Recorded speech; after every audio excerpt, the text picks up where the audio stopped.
right, it is Wednesday night, everybody, and that means that I get to hang out with my buddy from Central Florida, the one and only Talking Jets with Tigo. How you doing, my friend? What's going on down there tonight? Not much, honestly. It was a good day. Took the kids to swim lessons for the first time. That was pretty fun.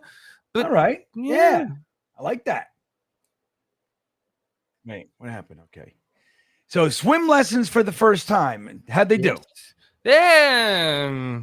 Not so I'm great. A terrible father. It was not the best experience. They were not fans of being in the water kind of on their own and all of that stuff, but they went well. They wanted mommy. Well, my wife was there, so like they're because we both had to be there because it was one guy to each kid. It was a whole thing. Yeah. But yeah. Well, that's fun. I mean, look, it's part of the deal, right? You got to, there's those lessons of the hardest lessons are the ones where it's like, hey, you got to muscle through it. Like even at a young age and it progresses, but that's the stuff. Those are the toughest ones. You want to just swoop in and save them. You know what I mean? Yeah. That's it. I'll stop your pain. Don't worry about it. But yeah, good for you, Tigo.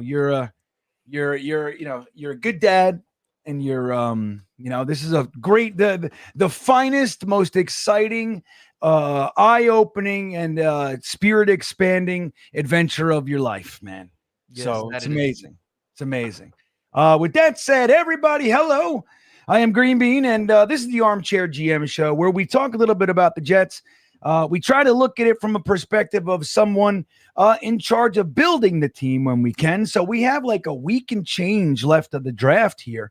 Or is it 2 weeks and change? What is today's date? It is the 24th, so it's a little under 2 weeks. A little under 2 weeks. And we've talked, we've mocked, we've argued, we've speculated, we've done all the things. The Jets have a new organization. They came in, they cut players, they signed players, they did all kinds of stuff. And here we are. It's like, all right, you don't want to see the Jets make any more signings because you want to see right now we're going into 2026 with an extra fourth and an extra seventh. And look, man, that stuff is valuable. You walk into a draft with a couple extra picks, it could change everything. It means the world. So right now you look, let's get to the draft. We've done our work. We got the Ciscos, we got the Noddies, we got the Fields, we got the Stevens, and let's settle down, go see what we can get done in the draft. Tigo, how you feeling about the draft? Are you optimistic? Because we don't know these guys. So where's your overall? How you feeling? You optimistic or are you a little nervous about these guys? I wish I had an answer here. I'm cautiously optimistic. Like that's what this time of year is, right? And like especially with the new regime, it's just like you're looking at these guys and it's like you have nothing to base any, like you don't have a leg to stand on if you take a position either super pro these guys or super anti these guys, because both Moogs and Glenn have never been in these roles in the NFL before. So it's one of those things of just like, I have no idea. I don't know what to expect. And I think the other good thing with this draft class is that I don't have any, there is no pick that they can make, like, honestly, that I would be super upset with. Like, other than if they took Jackson Dart at 7, and I don't necessarily think that that's a realistic possibility, but name a player I could be like, yeah, no, I see it. Like, I understand why you would take that guy. So Jackson Dart, but who else? I mean, is there no one else? Not really. Not really, because if you take an edge, I get it. Like, you have no idea what JJ's coming in at. Maybe a new regime comes in and sees Will McDonald's as a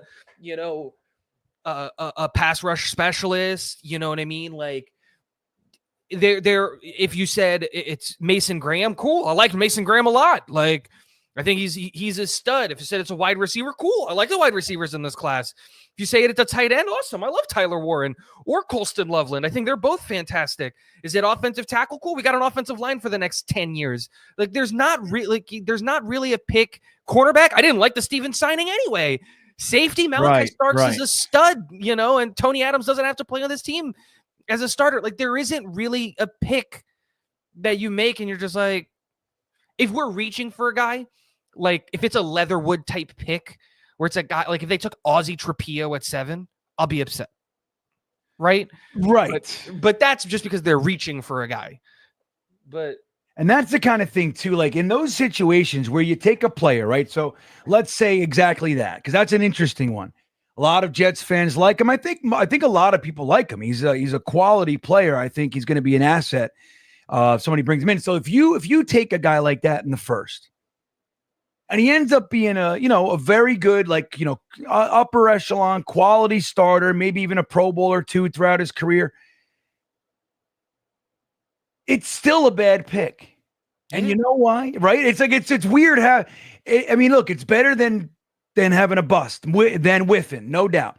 But it's still a bad pick because you very easily could have gotten him in this, in the second most of the time. Mm-hmm. And, so you could have gotten, Mason Graham and Trapillo or Bucco or Ted or whoever, Ty Warren. And, so you could have done it that way.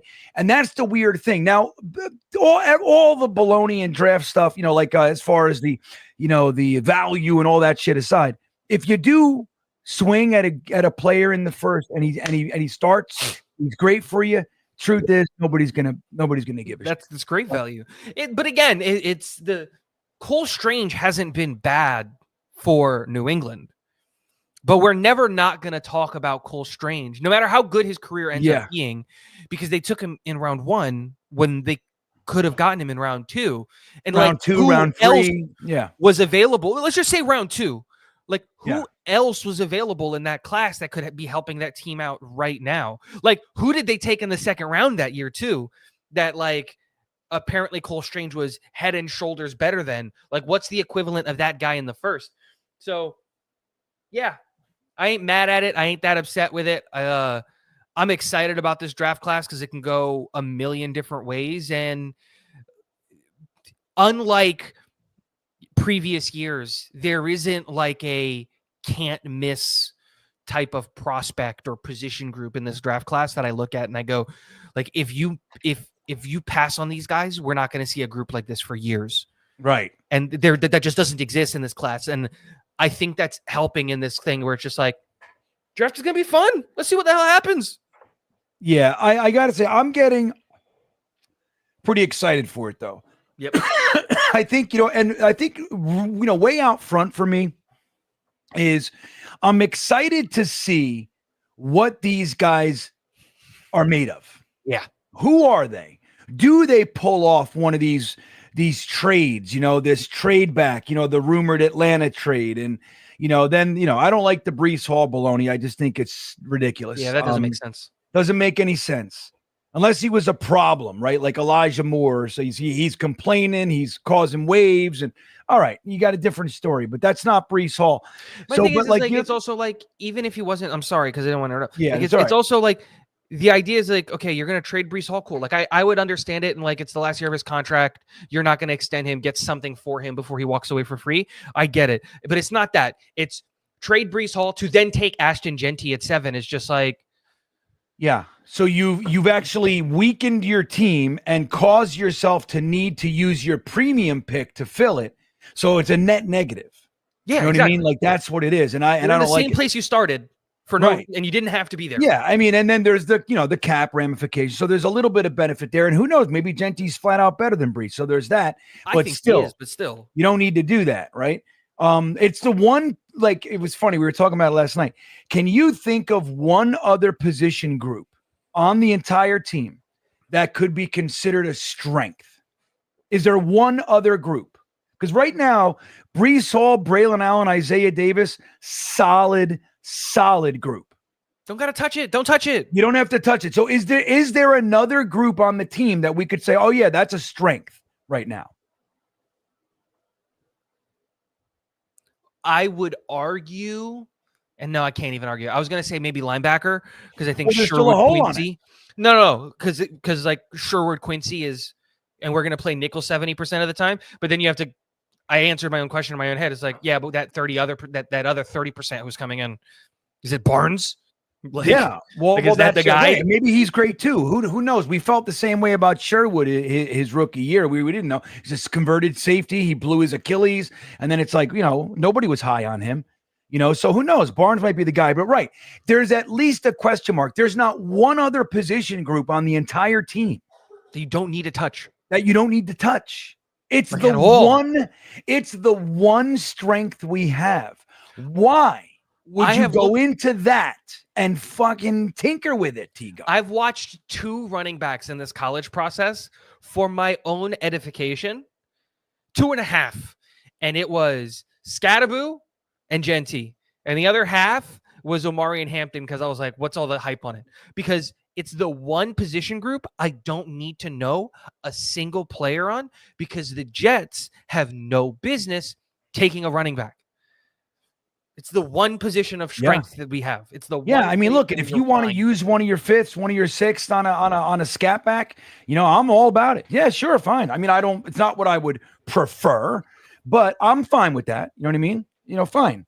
But don't do that. But like, let's say these guys, like, we don't know who they are. They could go in there and we could find out that we have an ultra conservative, organization, that they're just going to BPA it every single year quietly, which could work, which could not work, but that would be their, who they are. Or they could be aggressive, or maybe they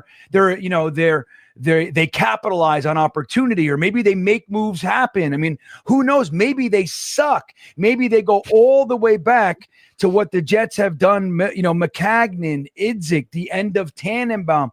And then before that, like Rich Kotite, it's like we had really we were terrible at drafting all the way back into the 80s. And it's like we just didn't know what we were doing. And you forget that. You think, oh, yeah, well, it's our first round pick. He's going to hit. Well, that's not the case. So, I mean, like you said, what if they come out and they take Jackson Dart or, at 7, or maybe they take a guy that's the position's right, but he sucks. And like then you look at like their evaluation team and how they're processing, and you made that choice. There were other guys, and that was what the Jets were known for, Tigo, for a very long time. The guy that they take is bookended by Pro Bowler, All Pro, Hall of Fame, but the guy they selected is shit, So anyway, I think a perfect, and we talked about it on this show, and this is not an indication of the level of play of this player. I think he's been very unfortunate as his time here. I love him. I want to extend him, but like a perfect example of that is AVT. If you look at that draft class, it's Pro Bowler, Pro Bowler, Pro Bowler, Pro Bowler, AVT, Pro Bowler, Pro Bowler, Pro Bowler. Like crazy. It's the whole class, and he's the only one who doesn't have one. And again, that's not indicative of like, I think he's an excellent player. I think he is a Pro Bowl level player. If the New York Jets were a team that was worthy of having Pro Bowl level talent on it, but 2, if he could stay healthy, which is just 2 things that we kind of haven't been recently. But right. I think that's a great point. That's a very, but again, this is, I think, all of our like doom and gloom concepts coming into it, because like, let's like, in the same way that the likelihood is that we take Leatherwood and Cole Strange at 7 is the same likelihood that we get like what Houston was able to do with the CJ Stroud, where they got the best quarterback at number 2 because somebody else messed up. And we're like, well, we're not going to make that same mistake. So it's the same likelihood. And I think that's what's getting people excited is the unknown. Yeah. I think that we figured out Joe Douglas and Robert Salah really quickly. And I think that that's a strength that Jets fans have, like of just, and like the community has, of like fundamentally understanding, like we're psychopathic in the way that we like take deep dives into these guys' careers to figure out every little minute detail and how they think and how they breathe and do, like, does their dick curve to the left? Like everything. We figure out everything about these guys. And so like these last 2 drafts with Joe Douglas, it was very like, this is what we're going to do. This is what we're going to do. This is where we're going to go. These are the positions, to the point to where like, there were multiple years that like you and I and other content creators were literally predicting 4th, 5th, 6th round picks, because it's just like, well, this is the mold. This is exactly what they're going to do. Yeah. you start to be able to know, and like there are trends and there are traits, there's like, you start to get to know your regime and what they're likely to do. I'll tell you, Joe Douglas he was known to trade. He traded something in every single draft, usually back. But last year he traded up for Malachi Corley, but usually Joe Douglas is sliding back, gaining some more picks, that kind of thing. So I'm really curious. Like I'm really, look, we have 8 picks in this draft. We first, a second, a third, a fourth, 2 fifths, 2 sixths. So it's like we have the opportunity to make some moves, or if they do just stay, it's a nice spread out array of picks too. And it's not 12 where, like, hey, if I use all these picks, 3 or 4 of them ain't even going to make the roster. So like, why are you doing that? Right? Move up, use the capital. So it's going to be really interesting to see what these guys do. Now, one of the things that's going on right now, Tigo, is that the Jets have reported back to the building. We're seeing these, the beginning of the off-season program. Guys are lifting weights, guys are eating salmon, and it's a fun thing to see. And one of the things Justin Fields, our new quarterback, was talking about was, he said that he felt like he learned a lot from being benched last year. Remember, he's 4-2 in 6 games. And, by and large, that's, hey, you don't want to rock the boat. We're winning right now, and it's a new quarterback. So he's, the theory would be, okay, well, he's still kind of settling in, and we're 4-2. The hot hand. Right. And they decided to bench him, and that can't be for an old man, for Russell Wilson, who has struggled the past couple of years. And he was asked about that, and he talked about it. Tigo, this is what he said: "It was, of course, different for me in a space where I wasn't necessarily comfortable being over there." And he said Tomlin made a decision he thought was best for the team, and I'm never going to go against that. I'm not a selfish guy whatsoever, so I just tried to change my perspective, get better each and every day in practice.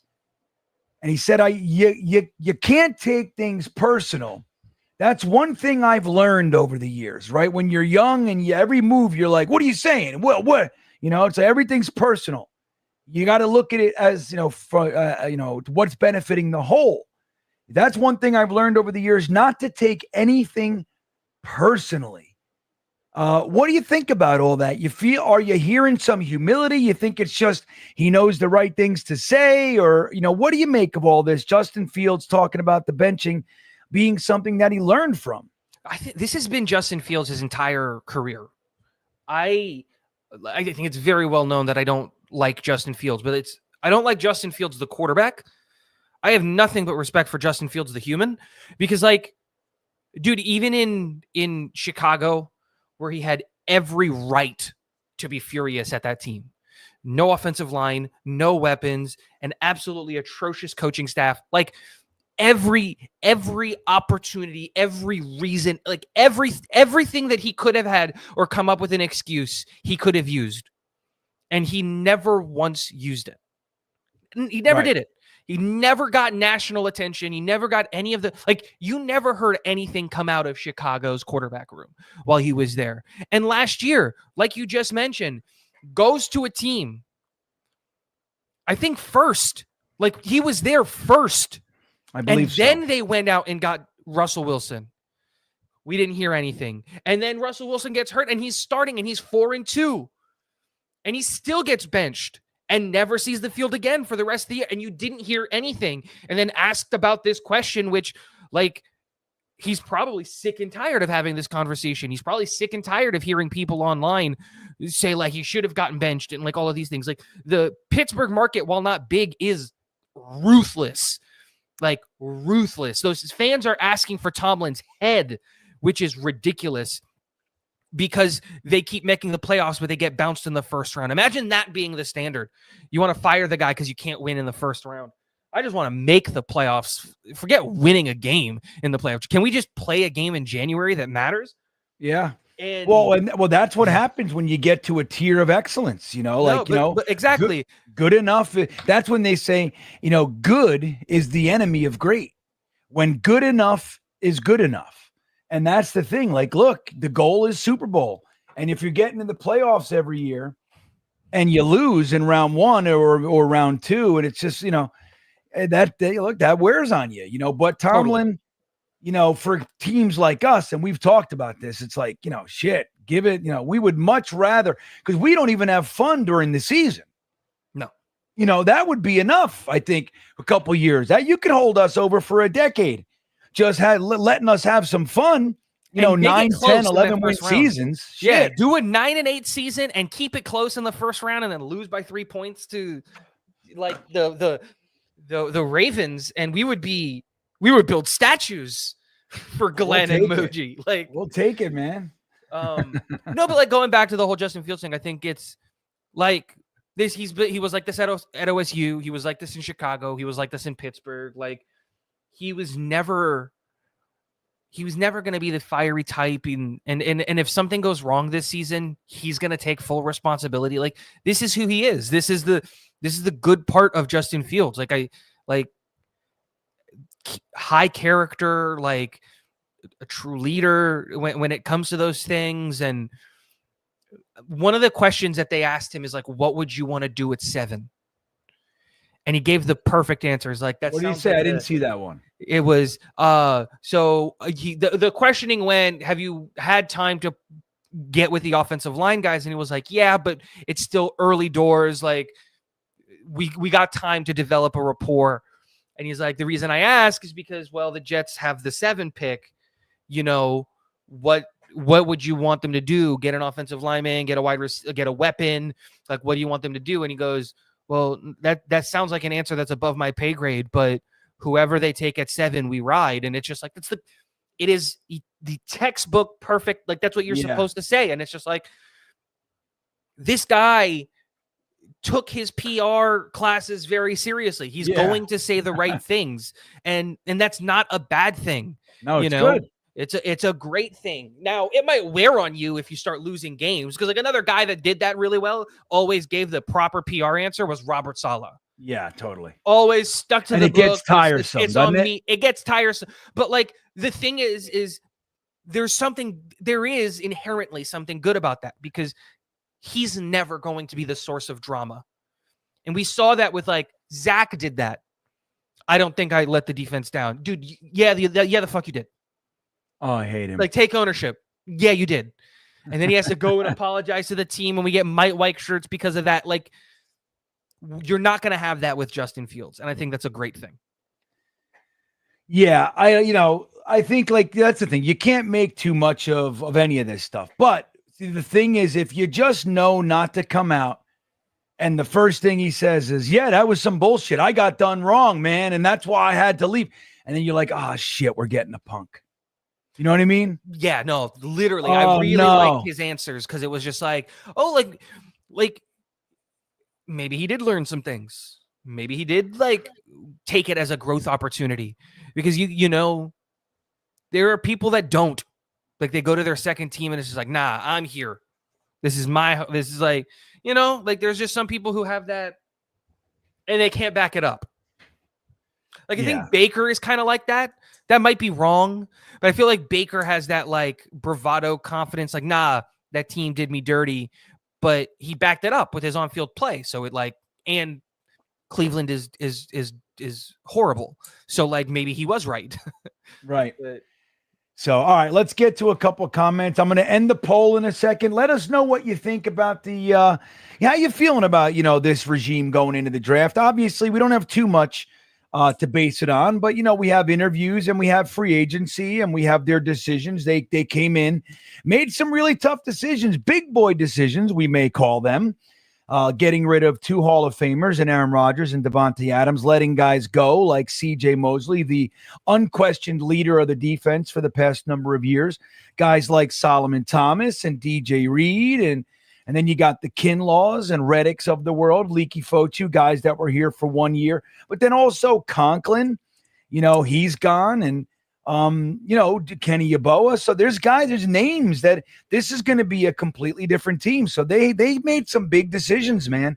So, how you feeling? So let us know in the poll. We'll shut it down in a few minutes. We got 68 votes. So less than half of you, or just about half of you, voted right now. And our buddy Sean comes in and says the reason our draft picks suck and are surrounded by Pro Bowlers, I imagine he means, is we can't develop talent. It's absolute proof of it.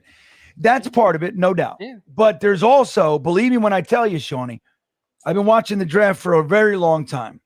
And when I'm watching the draft and we got a pick at pick 10, whatever it might be, and you see who's being picked and you're like, okay, good. They have to take this guy or that. And the Jets come out and they fucking, their card they send up makes zero sense. And that has happened for decades. I took a couple of the clips and I stuck it in the intro, the 10 o'clock mock. Like, what's his name? What's the guy's name with the hair? The draft guy. I can't. Mel Kiper? Yeah, Kiper. He goes, it's obvious the Jets don't know what the draft is all about. And then you got Berman saying, as a season ticket holder of the Jets, I'm going to boo. Like, it's just like, and then there's that, like, look, the most famous is the 1 year Jets had a huge hole at defensive tackle. Warren Sapp is there. The whole place is screaming, we want Sapp. We want, and they take a tight end. And we had a tight end. That's the funny thing. And Kyle Brady was good, and he was a specimen. And the thing is, and they got Hugh Douglas later, so it's one of those things. But, dude, the obvious pick was Warren Sapp. And they just, they think they're smarter than the rest of the world a lot of the time. And so you're right. There's the other piece. We got to have coaching and development. But the Jets, just historically speaking, dude, they take the wrong guy. Another famous one, dude, the Jets doctor, Anthony Munoz, was coming out. And the Jets wanted him. Their doctor said, no way. He's too risky, blah, blah, blah. So they didn't take him. He ended up being one of the greatest tackles of all time. 2 years later, Mike Haight is coming up because we still need a left tackle. The same doctor clears him. Mike Haight had like what, a 5-year career. He was his knee injuries all the time. It's just one of those things, man. Like the Jets are fools. Munoz was the pick. It's one thing. It's one thing to go off script, right? Because you can go off script and it work. And we have a recent example of that. I think Will McDonald is the Jets went off script and it worked because I think Will McDonald is a stud, right? Nobody was talking about Will McDonald and they went off script and it worked. And Will McDonald is a stud. He's phenomenal. But then there's the going off script and it's just like, it's too early to do this, but like for him, but it's just like Malachi Corley or nobody. Yeah. It's just like, yeah, and then, like, look, you would think if you do something like that, you're doing everything you can to use them. And like we talked about, I think you and I talked about it a little bit. We definitely talked about it last night. One of the things Aaron Glenn is saying, Tigo, is like, this offense is going to be the whole team, but particularly on offense, we have 3 very good running backs. He used the word violent. So we're going to use them. We're going to build this offense around the talents of the players we have. Mm-hmm. Now, we don't know if that comes to fruition, but it's the right idea. And we haven't done that, dude. We hold to our system no matter what. And the reason that coaches do that, this is the truth of it, is because they don't know any other system. That's why they do that, guys. Because they're limited. Now, they might be excellent at what they do, but if they can't be malleable, if they can't switch, then that's why you see the results that we've been seeing. Robert Saleh's stuck. Remember, he was year 2. He was asked about, hey man, it's not working. You still can't defend the screen and blah. You know what? Have you ever put like a thought in, like maybe the rotation and this and that? And he just said it's not the system. Like that was his answer. Now, it was their inability to pivot. They can't pivot. They don't know how to do it. If plan A doesn't work, plan B is run plan A harder. Run plan A. Right. And that's the thing too. It's like when you force feed a player too, like you can see it. Like everybody can see it. The guy's done. He sucks. Get him off the field. Nope. And like, that's the thing, like loyalty and perseverance is a positive, but only coupled with intelligently knowing when it's time to surrender too. Like, generals, you know what I mean? Like, I'm no military guy, a tactician, don't get me wrong, but like, you got to know when to pull back. You can't just stubbornly keep going forward. It's like, you got to know when to do that. Well, and our regimes don't know. So Aaron Glenn and Engstrand, hopefully what they can bring, they look around and they go, okay, we got Garrett Wilson, we got Justin Fields, who's running, strong arm, we got Breece Hall, Ashton Davis, and we got Isaiah Davis. I do that all the time. Yep. Isaiah Davis and Braylon Allen. And then whoever they bring in, we got Abuka, Tet McMillan, Ty Warren, whatever. This is what they do well. So this is what, and even if Malachi Corley, if he does two things well, he's going to get, 5 touches a game, because you know what he does well with the ball in his hand. He knows how to make guys miss and make something out of nothing. So we're going to give me up. We're going to create these plays for these guys to succeed. The blocking scheme will be one that supports what the running backs can do, right? And the quarterback can do. And the play design acknowledges and is built around the strengths. It's like when they take, you see it all the time, they take a running quarterback. It's lessened over the last few years because these athletic quarterbacks are like taking over the NFL. So finally the NFL has adjusted. But for so many years, they would take these guys like, the Randall Cunninghams, the Michael Vicks, and they would try to make them pocket passers. You know what I mean? Like they would try to force them to be something. No, use what they are. So anyway, it'd be nice. I think it's a great point. One thing I did want to say is that unfortunately history is riddled with generals that don't know when to pull back. And it has cost millions fathers of lives. that don't know when to pull out, Tigo. That too. But I think Eddie McGuire made something that's put a comment up that I think is really, really good, which is kind of just wrapping up what you said, which is anything you force, you break. And that's exactly what we saw out of this regime. And I think everything that you just said, like, really just goes back to there are 32 NFL head coaching jobs. There are 32 offensive coordinator jobs. There are 32 defensive coordinator jobs. But the sad truth is that there are not 32 qualified people to fill those jobs. It's crazy. That's it. It's 32. There are 32 of this job. And everybody wants to do this job. There are not 32 people to fill all of those systems. And unfortunately, it seems like the Jets learn that truth every couple of years. But that's why when you get a guy that works, they stick around forever.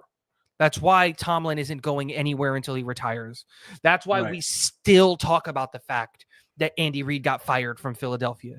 It's been 10 years. We still talk about it. Yeah. And we'll never not talk about that. Regardless of the success that Philly has had, they've won 2 Super Bowls since he left. That's right. They're fine. They're fine. We're and they never beat him. not going And they to beat him in the Super Bowl. Yeah. And we're never not going to talk about that. There's a reason Bill stayed in New England for 20 years. Like, when you find a guy that works, that's it. You're done. You've figured it out. And it's the same thing goes with quarterback and all of those things. And I think you said it's a great point where it's just like, if you can't bend, if you can't pivot, if you can't adapt and adjust, you're just waiting for the game to beat you out. Like, because that's what's going to happen. I think a great example of that is Arthur Smith. Arthur Smith had something that worked and it got him a head coaching job. And then when it stopped working because he didn't have Derrick Henry, because Derrick Henry is a unicorn. Oh, yeah. Special fella. Same thing happened with Bill. Bill, you got Tom Brady. And, like, you get the quarterback right, your job's safe. If you get the quarterback right, you'll never get fired. What do you think Duncan's asking here? If we stick and pick at 7, what are the chances of... Let me look. Hold on. Let me see if he finished it. Oh, yeah, he did. Okay. So let's see what Duncan. Sorry. Yeah, that was funny, Duncan. Duncan McLean, our buddy, checking in, says, If we stick and pick at 7, what are the chances we go different than O-line or tight end? Are we basically locked in at this point? I think wide receivers in play. I think edge is in play. What'd you say? Edge? Yeah, edge is in play. I don't think cornerback anymore. No. But what about, I don't think safety. It depends. I think Starks is worthy of the 7 pick, but it's just he's a safety at 7. But like the same argument could be said for Warren, which is a tight end at 7. You know, the same argument can be had. I don't think we're locked in. I think like you do.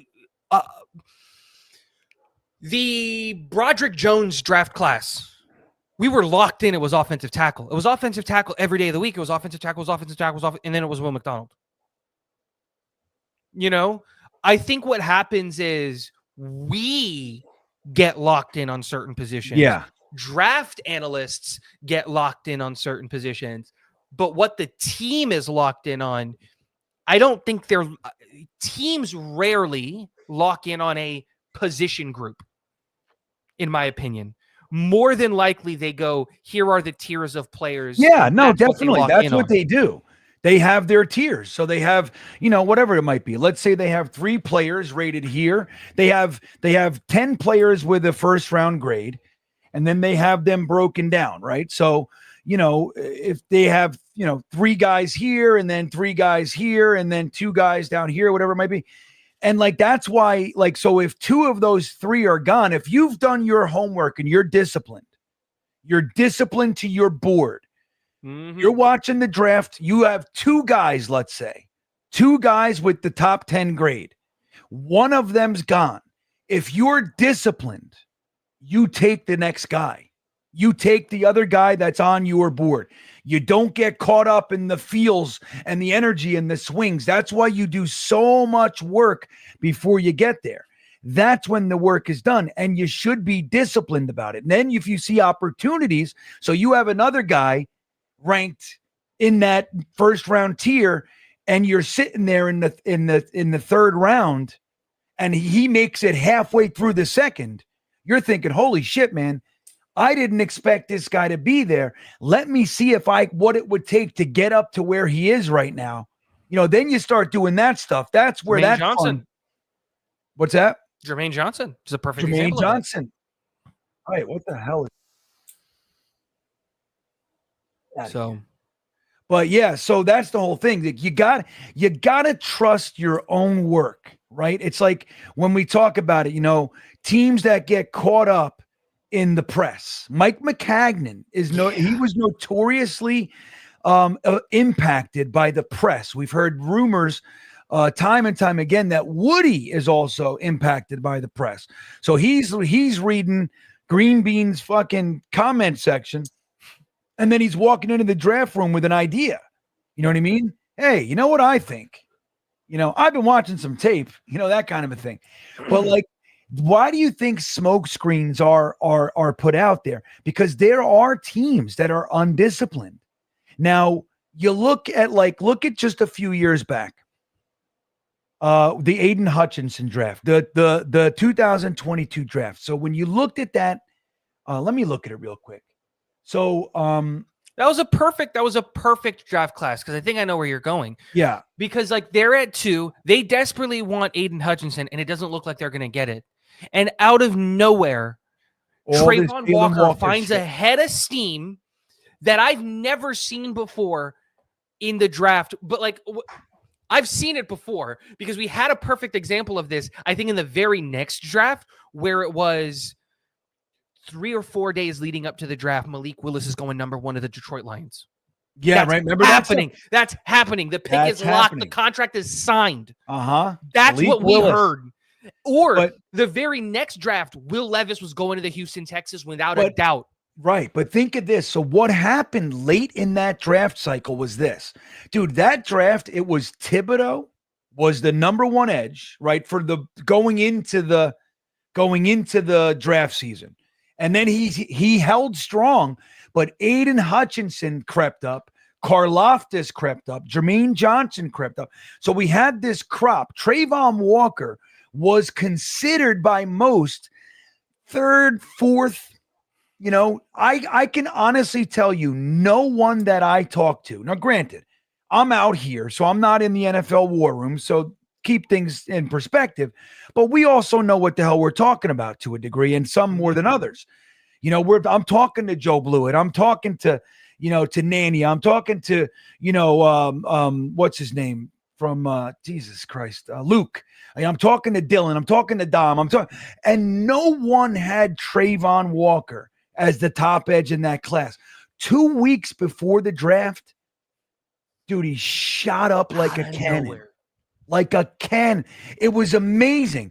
And we were making videos about it. We were talking about it. This is deliberate smokescreen. People are doing this. And like Agents you said, paying and agents, but the Detroit Lions, they wanted Aiden Hutchinson. Like you said, there was the Malik Willis stuff, right? But they're pushing this Trayvon Walker.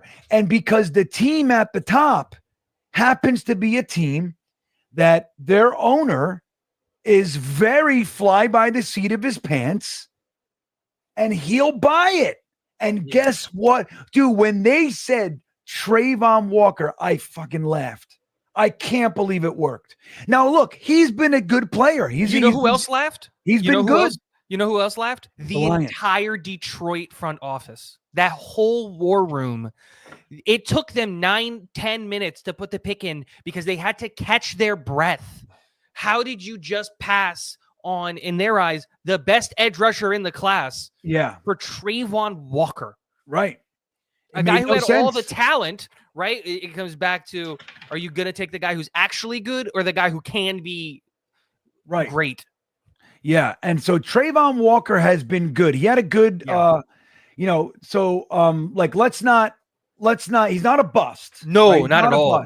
But he's not as good as Aiden Hutchinson. We're talking about the number one overall pick in a draft, guys, that saw Aiden Hutchinson, Derek Stingley, Sauce Gardner, Kayvon Thibodeau, Drake London, Garrett Wilson. These are Chris Olave, Jameson, Kyle Hamilton. This is the top 15 picks. Jermaine Johnson, George Karlaftis, all of those guys. I think most of the guys that you listed all have a Pro Bowl. Yeah. So look at this. Not Garrett Wilson. Garrett doesn't have one. So let me see something. So like in 2024, he had 10.5 sacks. So again, solid. He's not a bust. He had 10 sacks the year before. So he had 61 tackles, 31 solo, 13 tackles for a loss. So he's a good player. So there, you know what I mean? It's not like they took a swing, but he was not the number one piece. He was not the number one. He's developing into the player that we thought that at the time he could be. There's a reason that he was edge 5. I had him as edge 4 in my class because of all of those. Yeah, I had him at like 5. He was behind JJ, Karlaftis, Thibodeau, Hutchinson. My list, I remember from that class, my list that year was JJ, Hutchinson, Karlaftis, Walker, Thibs. That was my list. And regardless of it, like, he's developing into the player that we thought he was going to be. It's taking time. The thing that we said was going to happen. He's going to come out shaky. He's going to take some time, and he's going to get there eventually. Can you wait? The Jaguars weren't in a position where they could wait.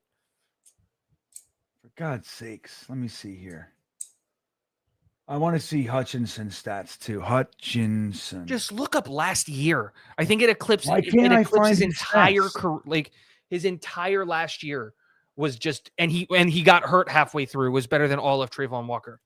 So wait, but hold on. So Aiden Hutchinson, he got hurt last year, which is a bummer. He played 5 games. 2023, he had 11.5 sacks, 14 tackles for a loss, 33 quarterback hits, 51 tackles, Pro Bowl. So, he's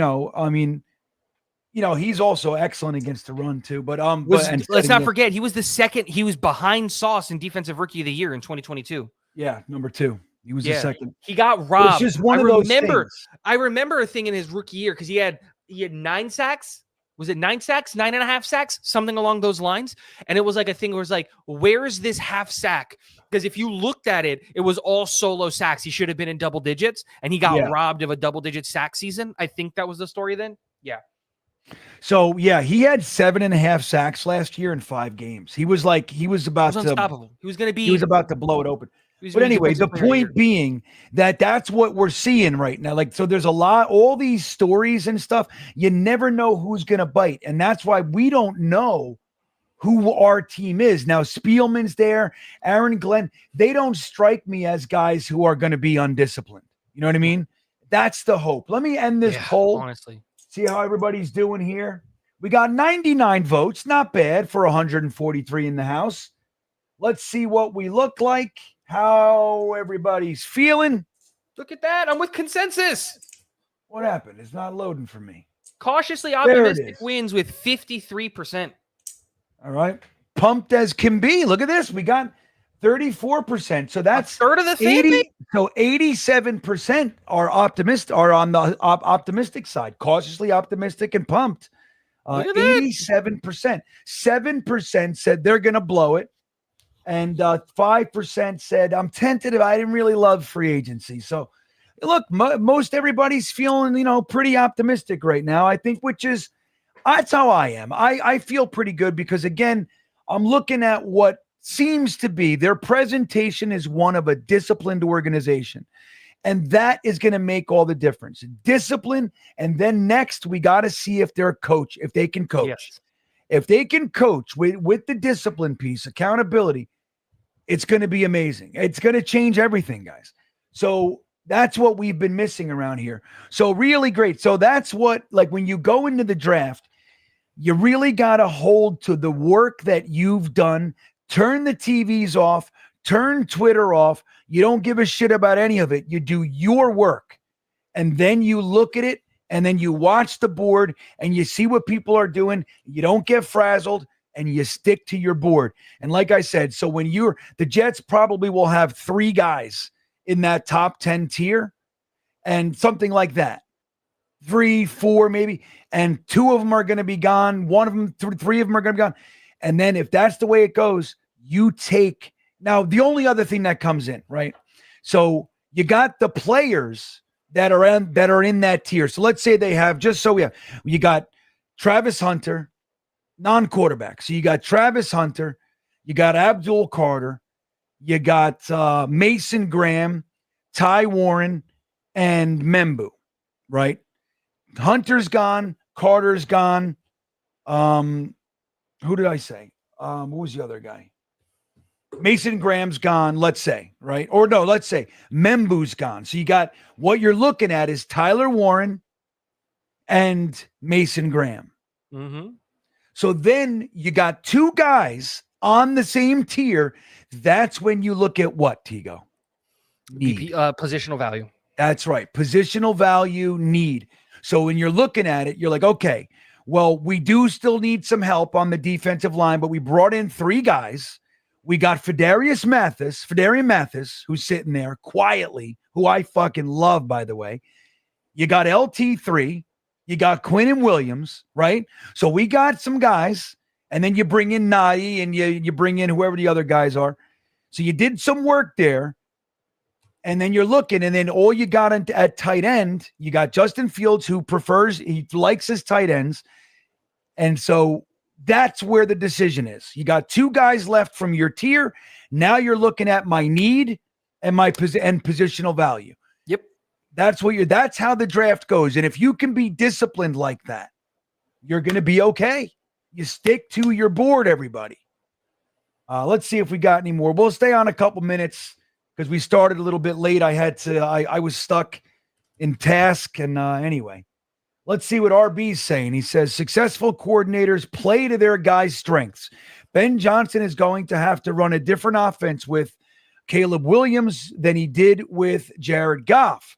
I think Aaron Glenn knows that. I love your use of abbreviations, and I'm very proud that I got them all. Like I didn't even have to think Tigo in my old age. So that's exactly right. So a great coach can figure and listen because the NFL trends too. Yes, right. We're coming back to the running game. We're coming back to all these nickel dime defenses have been built. So what are you going to do? What's the best thing to do to a dime defense? You got all these extra DBs out there. The best thing in the world to do is to walk on the field with a bunch of 22 6'4" personnel. Dude, you're right. Your tight ends and your thunderbacks. You know what I mean? Say, go ahead, 5'10", 185. Let's do it, buddy. You know what I mean? And that's because like linebackers have gotten smaller too. That's right. And we're already starting to see that trend loop back around. Look at the linebackers in this class. I know a lot of guys haven't done that super deep dive into the linebackers of this class. I would recommend that you do it because I think we're more than likely going to take one. But look at the linebackers in this upcoming class. You've got some guys, especially at the top of the list. What do they have that a lot of these other guys don't? Size. Yep. Size on them. Jahad Campbell, 6'3", 250. That's right. Jalen So look, Walker, 6'2", 250. Jalen Walker, 240. Right. So they're all about, he's listed here 245, but he's 250. Jahad Campbell's 250. Demetrius Knight, 250. Carson Schwessinger's on the lighter side. I like him. But that's where you're starting to see, like, the linebackers are starting to get heavier again because we saw it last year that running dominated the league. David Walker, 260, baby. 235, 235, 251. You know, it's like, yeah, man, that you're exactly right because it calls for that. Now, what if you're a coach and all you know how to do is run dime defense? Like, that's all you know. Dude, you're about to be out of a fucking job. You got to be able to figure it out. You got to be able, and sometimes mid-game, Tigo, you can't wait. We're going to look at the film. Oh, yeah, well, how about look at the game? You know what I mean? Look at what's going on the field. A team that does that exceptionally well is the Philadelphia Eagles. Like, this is one of the things, like, I hate their head coach. I hate him. I think he's a prick. You do? He's a dick. And he's perfect for Philly. Like, don't get it wrong. Like, that's who they need as a head coach, is just a guy that's just a dick. Like, he's perfect for Philly. Yeah. That being said, the one thing that you can't take away from how he coaches his teams is, like, the personnel packages that he's putting out there, like on defense and on offense, is not necessarily the personnel package that is needed for that play, but it's almost always in and around the personnel package that's needed for the next play. They're always thinking like one play ahead. And I think that was one of the mistakes that we saw with Robert Salah, was that, like, how many times did we see Huff run out onto the field on third down? They run it right at Huff, get the first down, and then hurry up the offense to get to the line because we couldn't get Huff off the field. And now we're taking advantage of, oh, Huff can't do anything in the run game. Yeah. They're doing that. And then, and we know that they weren't necessarily good coaches. Now pivot that.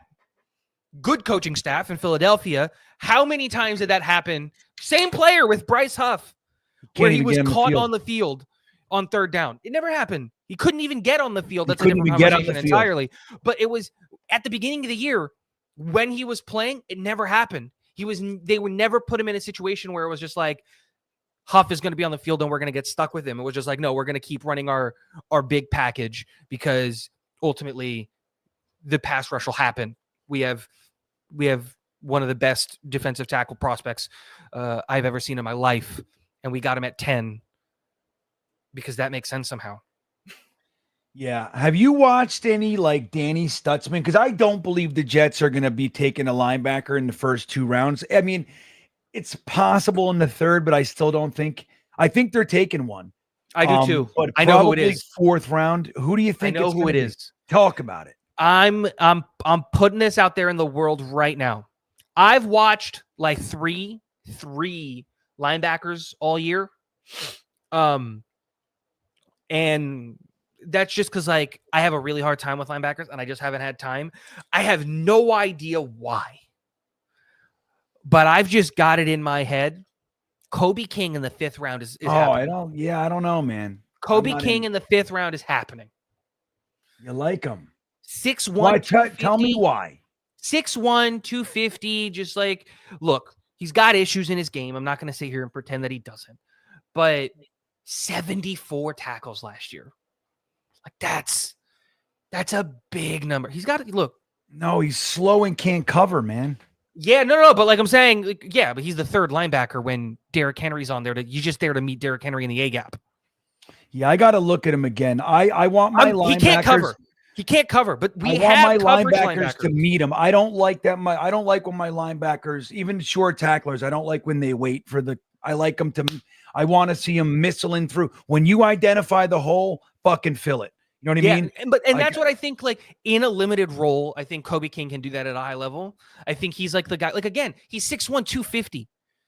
Dude, just whichever, is it the A gap or the B gap? Whichever one Derrick Henry is in, go and get that guy. That's it. That's your job. That's your job. That's it. That being said, there are a lot of linebackers in this class that can like really do some damage and like that you can find that are going to do and perform well. Like Barrett Carter was a guy that we were like super high on 2 years ago and wasn't able to live up to the hype and all of those things. But I still think that he's a really good athlete. Jeffrey Bassa is another guy that's like, I like intriguing. And there's, you know, we saw that play of where he just like, let me look at this dodges the linebacker to get, dodges the running back because they jump at his legs and he's like, nope, and still gets the sack. I think that's Jeffrey Bassa. Cody Simon out of Ohio State is another guy that like, here's my guy. So like Jihad Campbell's my, like by far my linebacker one. And like, I love what he brings. He's an animal and he can be an effective pass rusher too. So there's that. But Jalen Walker, of course, but Demetrius Knight, I'm really high on. I like Demetrius Knight. I like Carson Schwessinger. That's my little fucking golden nugget. UCLA. I don't love UCLA, but I'm into it. I like Schwessinger, but not for the Jets. Oh, I like him. Danny Stutzman. But I like Bassa. Yep. And wait, let me hold on. Let me see something here. I'd like to see what Barrett Carter would look like how he could play if he put on 10 pounds. If he was playing at 240 and 230, for like I'm that intrigues me. That intrigues me very, very heavily. Dumas Johnson, I like. So Jamin Dumas Johnson out of Kentucky. Yeah. He's worth huge, a little, isn't he? No, he's on the smaller side. He's pushing. Right, you can call him 240. So, but he's like 235. It's big. No, 235. Not yet. I don't mean smaller, but I mean smaller than what we're talking about. He's not. Wait, he's listed 6'1", 245. Is that wrong? No. Let me see. I'll look. He's listed 6'1", 245. I got 238 here, and I've seen him at 235. That's what I had him at 235. That's in my what? Anyway, I'll take your word for it. Yeah, but let me see here. Let me see this. I'll check him out here. But Dumas Johnson, because if you're looking in that 4th to 6th round linebacker thing, those are the guys you're going to get. Yeah.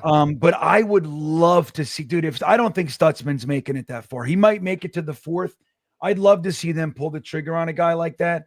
But let me see here. Inside linebacker. That's what I'm looking for. Again, but and Stutzman, I got him at 246 here. Wow. See, I thought it was a big dude. Bigger. Yeah, okay. And I had him again, smaller. If Stutzman's your guy, like that's perfectly fine too. Stutzman's another one of those guys where it's just like, dude, as a will linebacker who's literally just going to be brought in to fill the A gap or the B gap whenever we know it's a running down in a running situation, and he's not really going to be asked to cover. But he's perfect. He's perfect. He's one of those guys, and this is why you're getting these guys late, is because like, dude, all of these guys are liabilities in coverage. You don't want them covering, but that's kind of the point. We have Sherwood and Quincy who aren't. They're not great at it. Right. But they're not liabilities either. Sherwood's good. Sherwood. No, yeah, Sherwood. Yeah. But like what I'm saying is like you have the guys who are there to cover. Like Stutzman, King, Kisser, like these guys that are late, Dumas Johnson, like the thing that they're going to provide is not the coverage ability. Like they can maybe cover a running back in the flat if you need them to just follow the running back, but like don't put them one-on-one against a tight end. That's you as a coach failing, not the player. Yeah, right. Yeah, it's like having JFM covering fucking Kyle Pitts. Yeah, that makes sense. So Let me see. Did you see that me? Brad again? That's Schlesinger. That's the guy I'm talking about. I love. Well, look. We got our first super chat 7 minutes after the show ended, which is nice. E-Boogie coming through, baby. Danny Stutzman is better than who? Schlesinger? Or No, who I were think we he was talking? talking about Dumas Kobe Johnson. King. Oh, Kobe King. Because I was talking Okay. about Kobe King. I'm a big fan of Kobe Yeah. King, and they think that Stutzman is better. Yeah, I don't like Kobe King all that. I admittedly I didn't really dig in too much, but I didn't love him. I thought it was just 2 years of really, really, really, really, really, really solid tape. A really, really good defense that really helped carry that Penn State team. And he does have a missed tackling issue, but I think missed tackles is more of a coaching issue than anything. And I think we have good defensive coaches. And it's like when you look at straight up, like in my mind, when you look at straight up, I need a guy for running sets, and that's it. I think you could do a lot worse than Kobe King. Yeah, that makes sense. And look, E-Boogie, Rico likes him too. Danny Stutzman is my dude, but I think he's going to go higher than we can justify taking. That's the thing. It's like, dude, let me tell you something. If the Jets, like, let's say we pull off a little trade down or something like that, and we're in the 12 to 16 kind of range, 18, and they run up the card and it says Jihad Campbell. Like, I get it. Like, you know what I mean? I really think we need to go offense in the first round. I just really do. But if they did that, I would honestly, I'd laugh and then I would applaud it. Like, we're setting a tone. I would be shocked. Me too. I would. And I would love every second of it. I would Jihad be like, Campbell is we're setting a tone. Monster. Yeah. And then it's like, okay, we're number one, you got the heir apparent to Quincy Williams, right? So there it is. So, when Quincy goes, if that's the way it happens, you got the guy already in the house for a year. There's that. But dude, when those three are on the field, now we're talking about, dude, how many times did we watch run up the middle on the Jets? That's how you beat the Jets. Just run up. It's fucking humiliating. And it's the worst way to lose, in my opinion. Mm-hmm. And so that shit is over. You know what I mean? You get Fedarian Mathis next to Quinn Williams in there. And then you got Jihad Campbell, Jamie Sherwood, and Quincy Williams, just patrolling. We're going to see base defenses. Like, people aren't talking about this enough. And I think this is the problem with it. And you're already starting to see like some of the comments in the chat already making this. And I think it's a bad assumption, which is just like, if we're taking Jihad Campbell, it's just like, why we're going to see a lot more base defense and this year because teams are going to run it more. Like, I would not be surprised if at the end of this year, when we're talking about running backs, we're talking about Ashton Genty and Scadaboo, because Genty is just an all-around weapon, right? Like, just really, really good and just all of those things. But like, Scadaboo has like I don't know, like coming out of Arizona State, he's just like, the way that he plays the game, it's like he's mad at the ground, runs and he's aggressive, so good, and he's looking for contact, and he's fun to watch. Yeah, and he's really a blast, and you're going to talk about those guys, and this is not me trying to like dig on Omarion Hampton or anything like that, but like the aggressive running style is going to come back. Running between the tackles is going to come back because you've got these light linebackers. How many teams are running linebackers that are under 225? Right, we have two. We have two guys that are under 225. You got to take advantage of that, dude. We can punish those small defenses. What are they going to do? What is Sherwood supposed to do against a 300-pound guard running at him at full speed?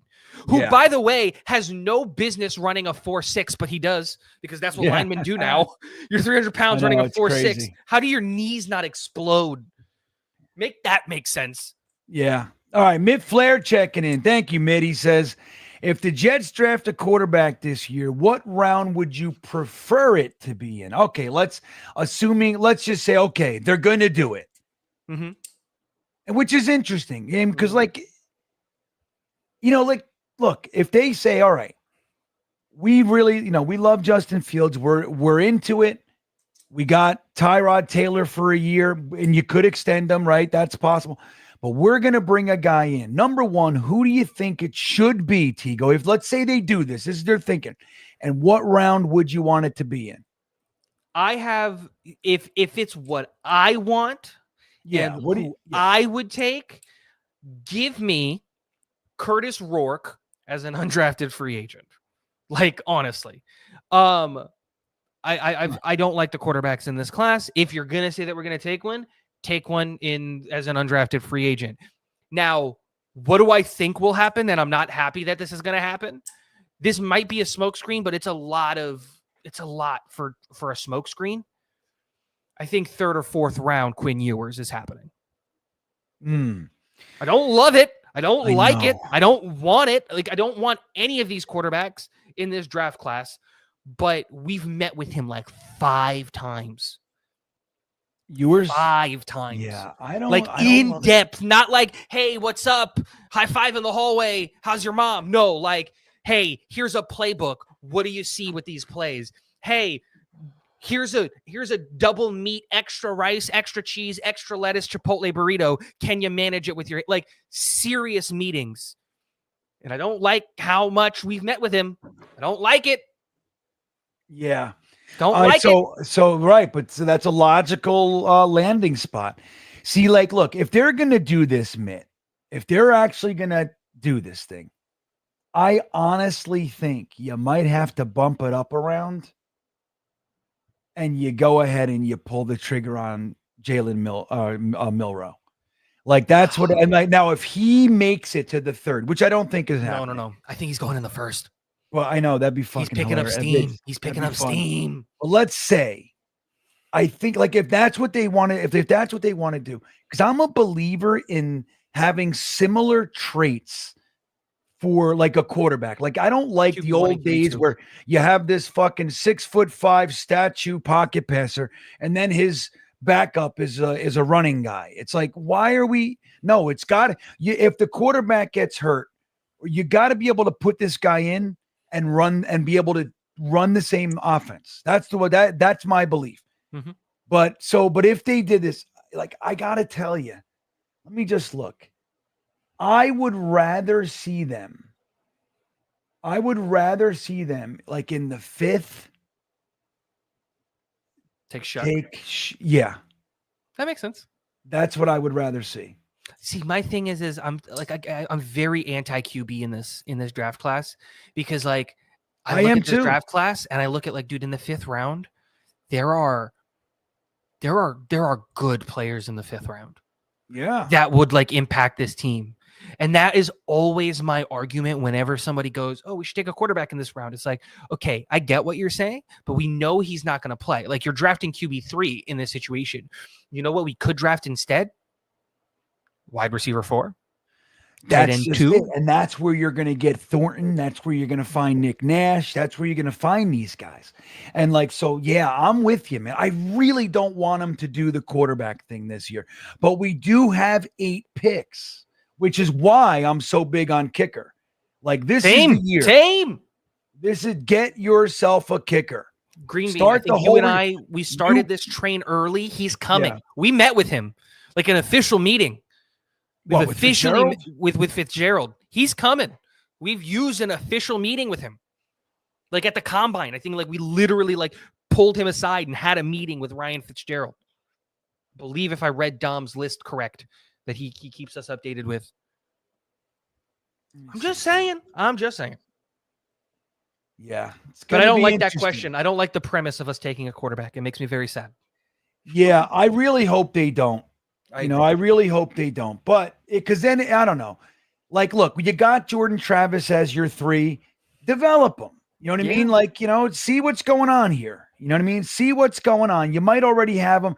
And like Tigo said, we got 2 5ths and 2 6ths. That's where, look, get your defensive tackle, get your wide receiver 4, get your developmental linebacker, get your interior pipeline offensive guard. That's what you want to do. You know what I mean? Like, we need these things. Yep. So get them and develop them. Like, if you're going to take a swing on a guy like Justin Fields, like, give him a real run. Like, I hate this. Like, this, oh, we're going to hedge our bets and we're going to, like, no. He's 25. You're not bringing him in to teach a young guy. That's No, not you're what you not do at bringing him in. 25. You're not bringing him in to tank. We're not tanking, guys. I'm telling you right now. No, we yeah. might end up sucking, but That's a different. The team doesn't want to lose. No. Now they might not win, Right. but they don't want to lose. Yeah, they're not tanking. I know people think they are. They're not. No. And like that's like I'm in agreement with Tigo here. If you're gonna do this Justin Fields thing, do this Justin Fields thing. Like that's why people were like they were criticizing Muji and Glenn for saying Fields is the starter. Like no, dude, waste no time. You know why you brought him in. You gave him $20 million a year. You know what I mean? Like commit and give him as much as you can this year. Make sure the offensive line is intact. Give him a wide receiver 2. You got Malachi Corley. He's wide receiver 3. You got Reynolds, who's a little better than maybe we're giving him credit for, wide receiver 4, or you know what I mean? You got the running backs. Shore up the defense. Look, we don't know what Stevens is. We all feel like he's a downgrade from DJ Reed, but we don't know that. If they're playing predominantly man, he's a big, strong cornerback, man. Yes, that he is. You know what I mean? Who knows? And we finally pay attention to the safety position. You got Cisco. We don't know what it'll be, but he looks perfect. Let's see who we get to play strong safety. I'm rooting for Kevin Winston. You know, that's who I'd like out of Penn State. I'd love to see him come in here, get a guy that's going to thump, you know what I mean? And let's win some games, man. And let's see if this Justin Fields thing can work. If it doesn't, it doesn't. But let's not, like you said, hedge. Let's not, let's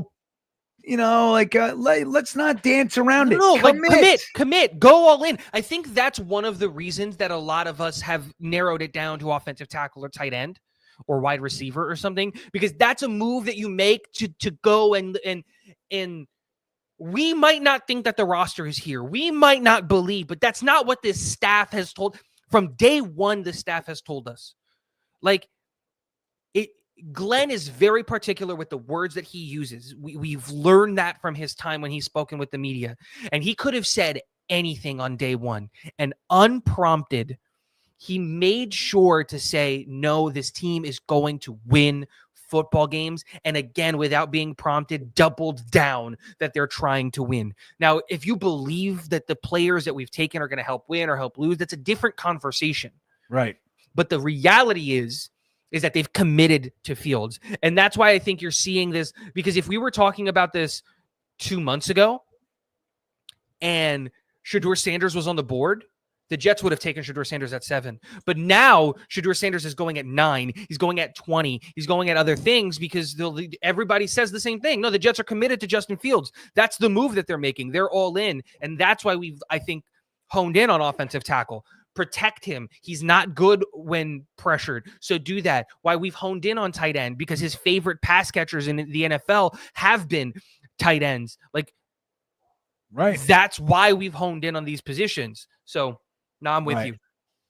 All right. A Mitch checking in says, Green Bean, what's up, bro? Well, what's up with you, A Mitch? Can you lay out your thoughts on the difference between Glenn and Salah again? Well, I spent a lot of time on that this week. Truth is, A Mitch, I almost feel like I've talked about it a little too much. But one of the things I will say is, like, I came to the conclusion. I made a video the other day. I dropped it on my Green Bean channel. And I said, what the fuck's the difference between, all right, let's talk about it for a minute. It's a 10-minute video or so, 10, 11 minutes. And I go through the differences, right? Like, so Robert Salah was known as a motivational guy. Glenn is known as a motivational guy. Robert Salah, guys want to rally around him. Glenn, guys want to. So what's the difference, right? What's the difference? And here's the simple answer that I came up with at the end of the video. One is the real deal, comes from Parcells, from Peyton, you know what I mean? Campbell, it's like he's the real deal. He's been on the field, the whole thing. You know who he is. You know what his background is.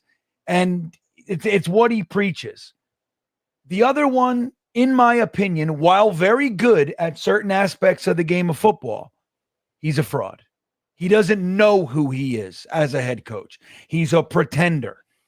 He doesn't know who he is, and that's what we saw. He's everybody's buddy. He can't hold anybody accountable except for Joe Bonino for no reason. Yeah, he thought they were best friends, and he cries to him on the phone. like weird shit.